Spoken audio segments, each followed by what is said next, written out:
تعلیمی شعور بیدار کرو.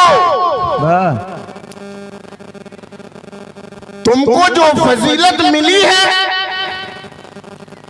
علم کی بنیاد پر فضیلت ملی. بے شک. یہ علم ہے جس علم نے فرشتوں کو آدم کے سامنے جھکا دیا. کیا یہ کافی نہیں تھا کہ اللہ تبارک و تعالی حضرت آدم علیہ الصلوۃ والتسلیم کا جب مجسمہ تیار فرمایا، جب اللہ نے حضرت آدم کا پتلا تیار فرمایا، کیا یہ کافی نہیں تھا کہ فرشتوں کو حکم دیتا کہ فرشتوں سجدے میں گر جاؤ، یہ آدم ہے اس کے سامنے سر جھکاؤ؟ کیا یہ کافی نہیں تھا؟ رب تو احکم الحاکمین ہے نا، اس کے حکم کے آگے ہمیں سر جھکانا ہی ہے، چاہے سمجھ میں آئے یا نہ آئے. سمجھ میں آئے یا نہ آئے، سمجھنے کی کوشش کر کے اللہ کے حکم کو ماننا اور اپنی سمجھ کے تابع کر دینا، یہ مسلمان کی علامت نہیں ہے، یہ ایمان کا تقاضا نہیں ہے، یہ مسلمانی نہیں ہے، یہ تو ابلیسی ہے. تو اپنی عقل کے تابع اللہ کی اطاعت اور فرما برداری کو نہیں بنانا ہے. رب کا حکم ہے، سمجھ میں آئے یا نہ آئے ہمیں مان لینا ہے. تو کیا یہ کافی نہیں تھا؟ فرشتوں جھک جاؤ آدم کے سامنے، آدم کی تعظیم کے لیے سجدہ کرو، یہ کافی تھا. لیکن رب تبارک و تعالی نے سب سے پہلے حضرت آدم کو علم دیا. جب فرشتوں نے کہا تھا، شبہ پیدا ہوا تھا، مولا اگر عبادت کے لیے اگر زمین میں تو اپنا خلیفہ بنانا چاہتا ہے، آدم کو اگر اپنی عبادت کے لیے پیدا کیا ہے تو ہم تو تیری عبادت کے لیے کافی ہیں، ہم تو تسبیح و تقدیس کے لیے کافی ہیں، رات و دن ہم تیری تسبیح بیان کرتے ہیں، عبادت کے لیے تو ہم کافی ہیں. یہ انسان تو زمین میں جائے گا، فساد مچائے گا، عبادت کے لیے تو ہم کافی ہیں. تو آدم کو پیدا کرنے کی ضرورت ہی کیا ہے؟ رب تبارک و تعالی نے کیا فرمایا تھا؟ انی اعلم ما لا تعلمون، جو میں جانتا ہوں تم نہیں جانتے. بے شک. اور اس کے بعد سب سے پہلے حضرت آدم کو تمام چیزوں کے نام اللہ تبارک و تعالی نے سکھا دیے. قرآن میں ہے نا، وَعَلَّمَ آدَمَ الْأَسْمَاءَ كُلَّهَا، اللہ نے آدم کو سارے نام سکھا دیے. اچھا، نام جب بتایا جائے گا تو جس کا نام ہے وہ معلوم ہوگا کہ نہیں؟ ارے اسم معلوم ہوگا تو کیا مسمى معلوم نہیں ہوگا؟ تو مطلب کیا ہے؟ ساری چیزوں کی حقیقت بتا دی، ساری چیزوں کی حقیقت کی پہچان کرا دی. تفسیر کی کتابوں میں یہ آیا ہے کہ معمولی سا چمچہ، چھوٹا سا چمچہ، ایک مثال دی ہے، اور معمولی جو انسان ہوا خارج کرتا ہے. تفسیر میں اس بات کی صراحت آئی ہے کہ اللہ تبارک و تعالی نے ساری چیزوں کی معرفت کرا دی، یہاں تک کہ ایک چھوٹے سے چمچے کا علم بھی اللہ تعالی نے دے دیا. ساری چیزوں کی حقیقت کا علم دے دیا. اور اس کے بعد پھر فرمایا فرشتوں سے ان چیزوں کے نام بتاؤ. تو اگر تم افضل سمجھتے ہو اپنے آپ کو، تم اگر اپنے آپ کو اونچا سمجھتے ہو تو ان چیزوں کے نام بتاؤ. فرشتوں نے اپنی لا علمی ظاہر کی تھی کہ نہیں؟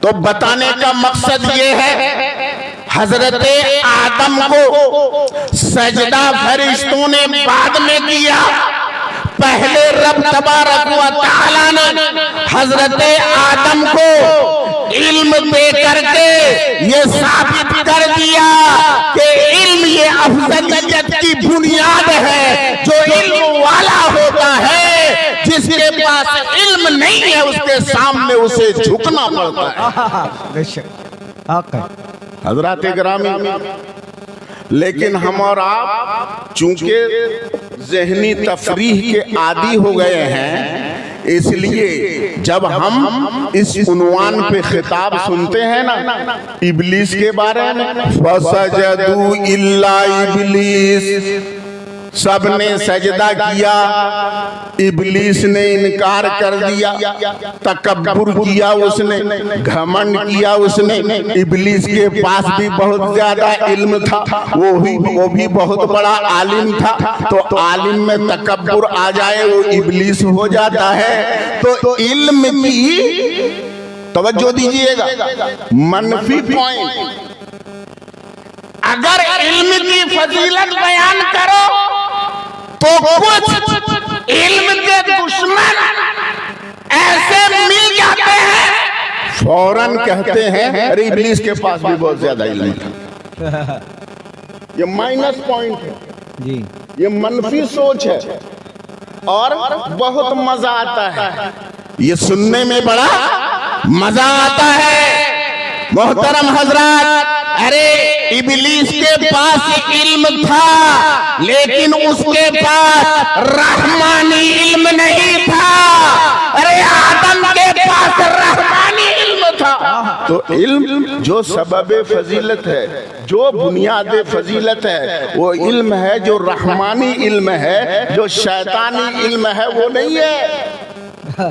تو بات ہوتی ہے جب فضیلت کی، علم کی فضیلت کی، تو رحمانی علم کی بات ہوتی ہے، شیطانی علم کی بات نہیں۔ تو حضرات گرامی، یہ تعلیمی کانفرنس ہے مسلمانوں، تم اپنی تاریخ اٹھا کر کے دیکھو، آج تمہارے دشمن تم پر حملہ کر رہے ہیں، تمہیں وہ بدنام کرتے ہیں، پروپیگنڈا کرتے ہیں مسلمانوں کے خلاف کہ مسلمانوں نے دنیا کو کیا دیا، مسلمانوں نے دنیا کو کیا دیا، یہ ہوائی جہاز، یہ میزائلیں، یہ پٹریاٹ، یہ ایٹمی طاقت، یہ سوشل میڈیا کی ترقی، یہ سائنسی ایجادات، یہ سب کچھ دوسروں نے کیا ہے۔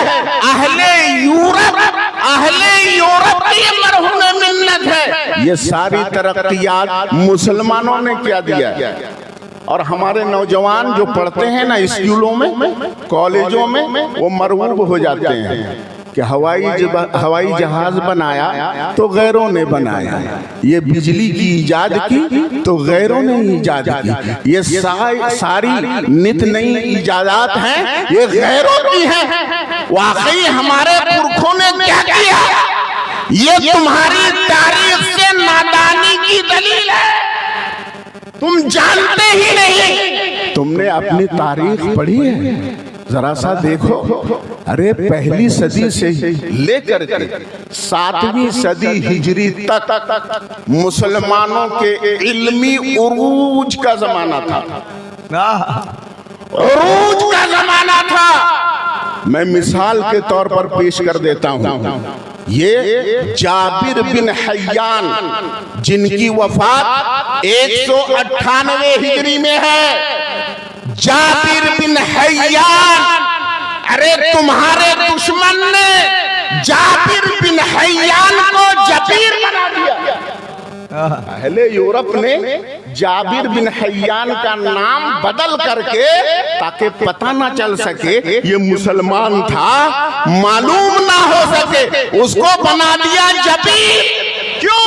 اس لیے کہ ان کو اچھی طرح معلوم ہے کہ جابر بن حیان وہ واحد مسلم سائنس